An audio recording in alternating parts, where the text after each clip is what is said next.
Today, we're going to talk about identity, what identity is, how it's formed, and how it impacts us.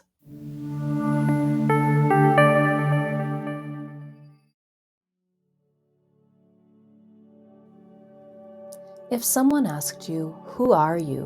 what would you say? Most of us would list off our accomplishments, our personality traits, or perhaps our race or gender. But do these things really define who you are? Let's do a short thought experiment to find out. Take a moment to think about yourself as a child. You definitely didn't yet have the job, title, or accomplishments that you have now. But you were still you, right? Okay, so those things can't possibly be the answer to who you are. Now take a moment to think about a few of your personality traits. Can you think of a time when you did not display those traits? For example, maybe you're very funny, but were there moments when you weren't funny? Perhaps you were sad or angry or tired. There is no personality trait that we display all of the time.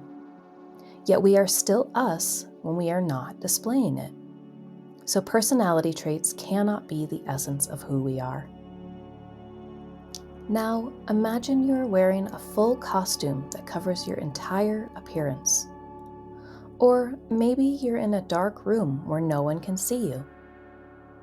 You also have a voice disguiser, a really great one that distorts accents and everything. No one can identify your race or gender or appearance.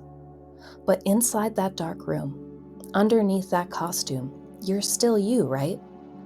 So if none of these things make us who we are, what does?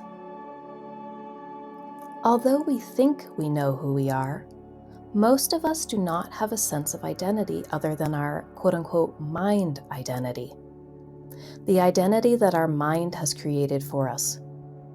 However, as you can see from this thought experiment, there is more to you than the labels assigned to you by your mind. You can sense that you are still you, even when you take away your accomplishments, your personality, and your appearance.